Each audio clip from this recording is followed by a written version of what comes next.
guys, so if you've been listening for a while and are a regular listener, then you'll know that today we typically release a bite of knowledge, but instead, and just for fun, I thought I would do like a bite of Bethany instead. So instead of a bite of knowledge, let's do a bite of Bethany. And basically, that just means me sharing some thoughts that I typically jot down in my phone. And instead of journaling, I jot them down randomly throughout the day.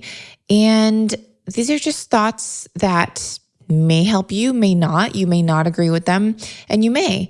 But I do get asked certain questions a lot. And I thought, why not just share it on my podcast?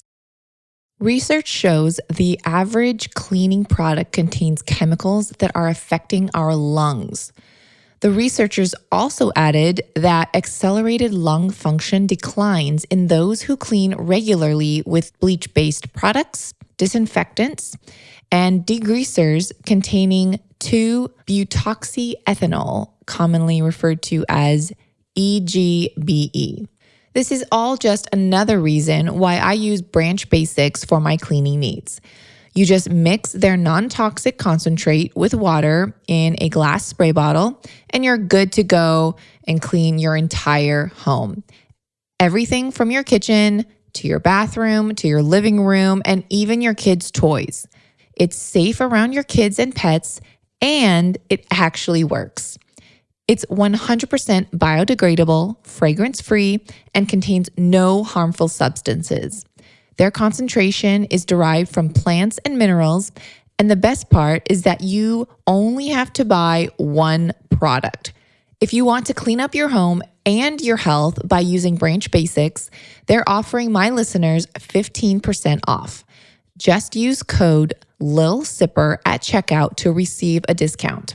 I recommend starting with their starter kit, which includes everything you'll need with simple instructions.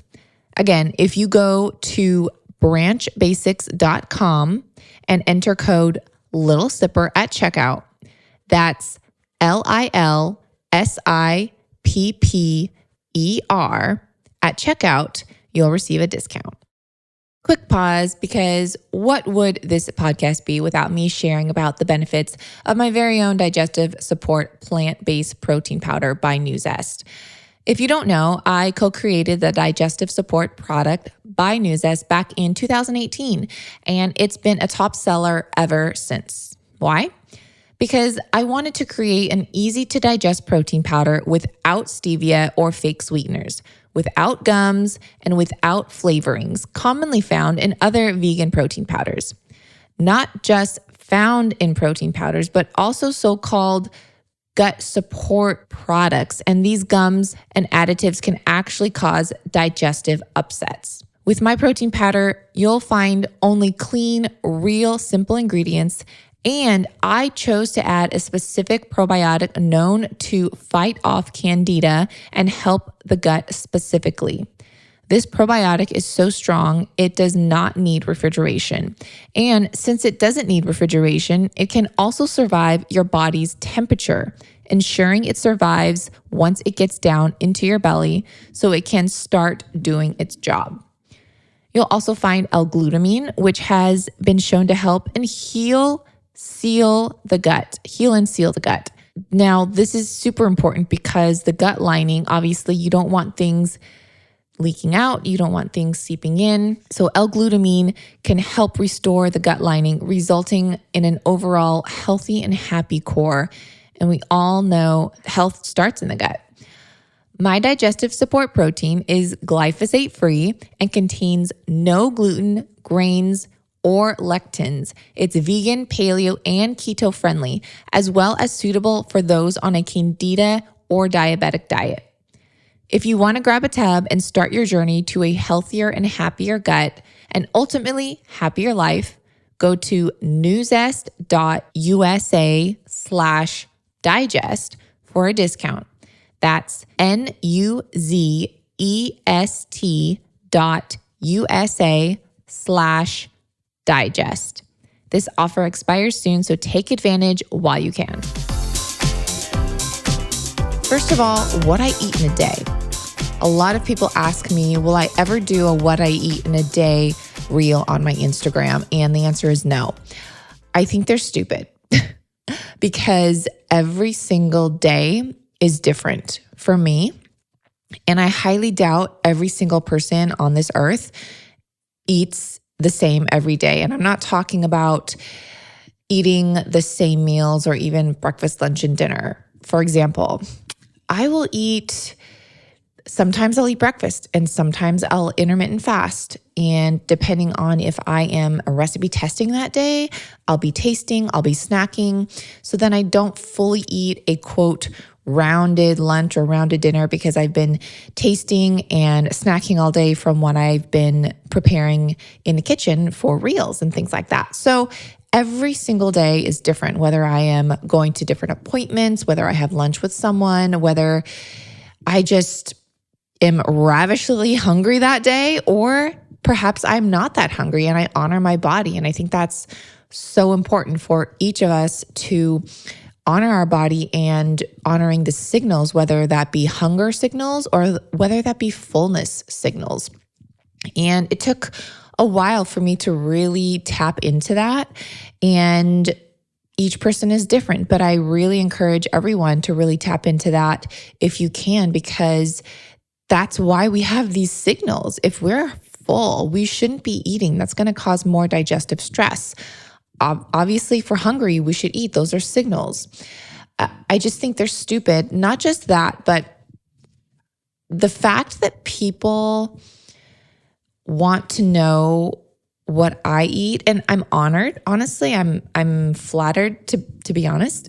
But the fact that people want to know what I eat or what other people eat, it doesn't have to be me, but why are people so interested in what others eat?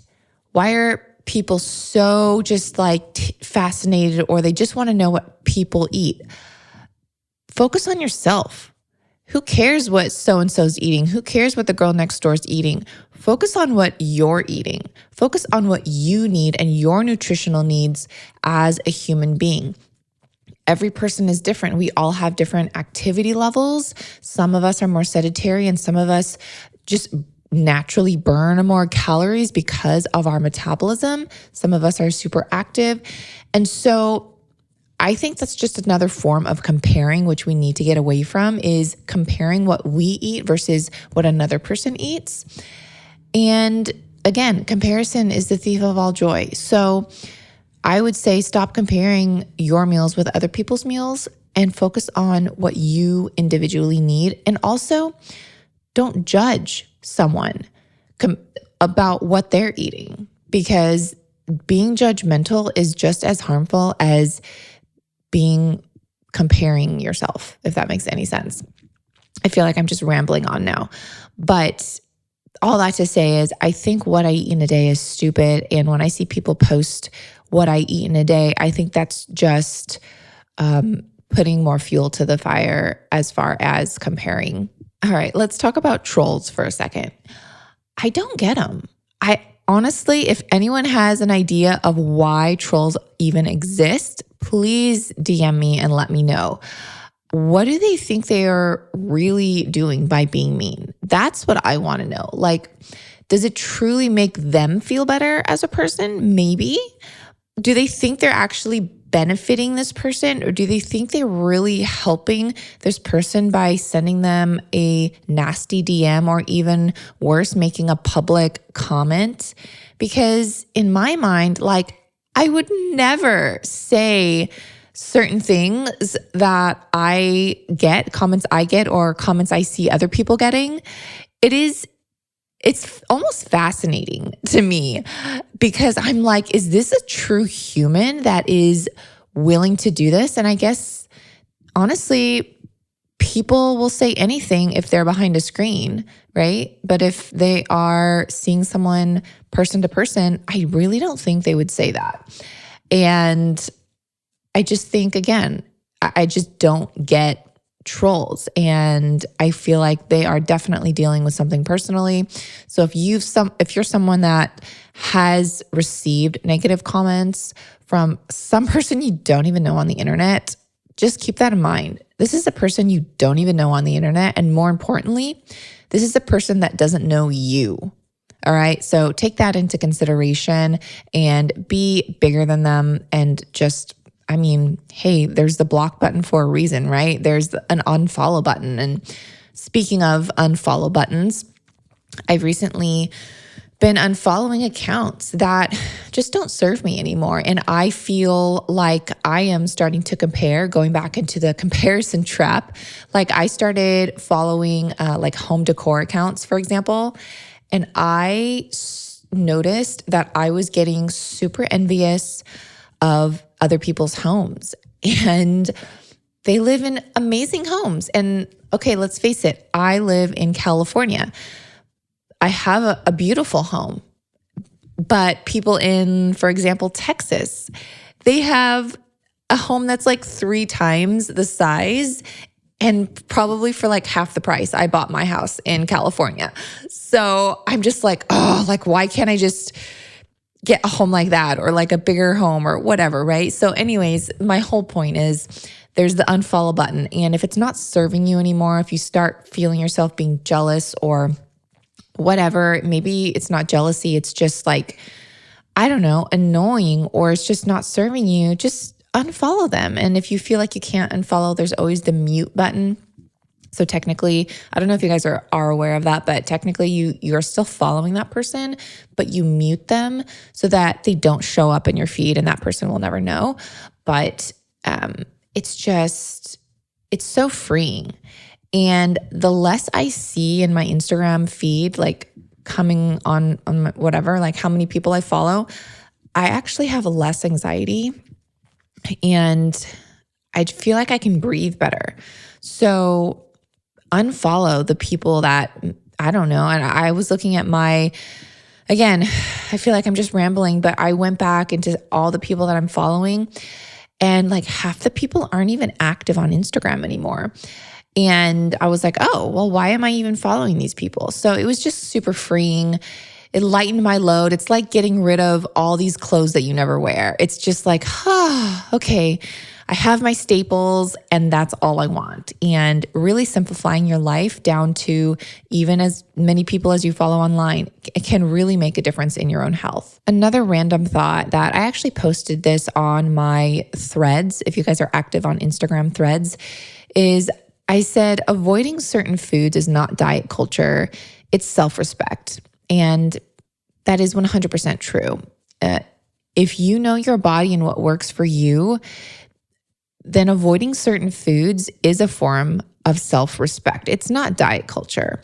And diet culture has definitely like had its moment. And I'm really glad that diet culture is dwindling. At least I hope it is. I see it in my circle. However, anti-diet culture is becoming just more prevalent. And anti-diet culture is just as toxic as diet culture. And I'm really tired of it because anti-diet culture is saying that love your body. And yes, you should love your body. But there comes a point where you can't just eat whatever. You can't just eat toxic food and chemicals that aren't even really food. That is not honoring your body. And the anti-diet culture of saying that you can eat whatever you want and live it up, and that's really not honoring your body. So think about that for a second, that there's a happy medium here. And you know your body best, and get those people in your circle that can support you in what you're doing for your health, for your mental health. That's super important. High above more physical health is your mental health, because your mental health does affect your physical health for sure, and vice versa for, that too. So just keep that in mind, that the whole diet culture and anti-diet culture is just gone extreme on both ends of the spectrum. And to glorify morbidly obese people and saying there's nothing wrong with that morbidly obese is not healthy. This is not healthy. By 2030, Half of the US population will be obese, not overweight, but obese. And that comes with other health issues like diabetes and just the fact that you can't get over certain sicknesses, if you know what I mean, certain viruses. That was the number one factor in the people that died from the very popular virus that went around. The people that got it were morbidly obese, and they had obviously other underlying conditions that stemmed from that. So I understand that we all have different body types and shapes and sizes. I acknowledge that, and I think that's beautiful. But there comes a point where it's affecting your health, and that is not healthy. So again, honor your body and have some self-respect. And we all know it works for us. And that is the whole, now I feel like I'm going on a rant, but okay, I'll digress there. But I think you guys get where I'm going. Honestly, the older I get, the less I care. And I really hope that's the same for you, because when I was younger, I would care about every single little thing that people thought of me. And every single year as I get older, I'm like, I don't care. Now, if I go to the grocery store, like I'll go in my sweats without a bra. Okay. Maybe I should care a little bit there. And of course, I always run into someone like those days where I just don't like put myself together. But all that to say is I've just stopped caring the older I get. And it's so freeing to just speak your mind, not caring what other people think, not caring what people think about you or how you look. And this is going to sound really weird, but the smaller you think you are, the more freeing it is. Like if you think that nobody cares about you, it's almost freeing.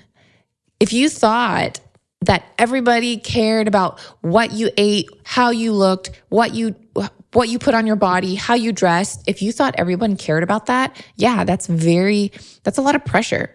So try and think that nobody cares about you. And I know that sounds really bad, but try and stick with me here. If you thought nobody cares about you, you're free to do whatever the heck you want because no one's going to care.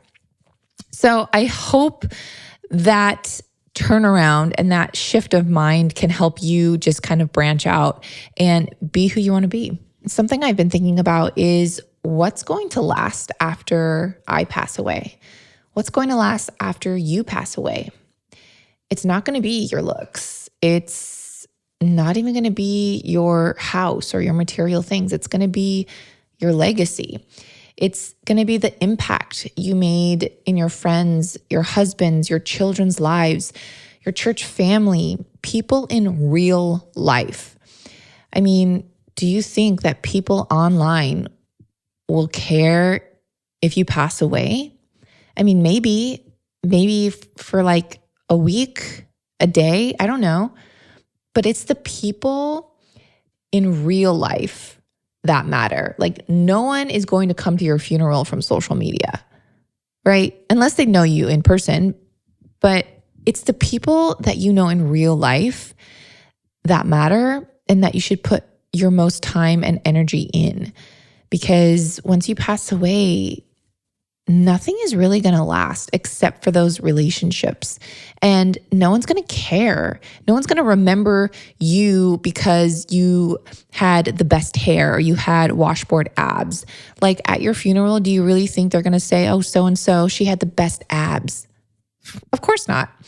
They're going to say things like, she took the time to spend with my child. She took the time to spend with me. She always bought me coffee. She always just put herself last and tried to do this and X, Y, and Z. It was the time that she spent. It were those random phone calls in the middle of the night where she listened to me.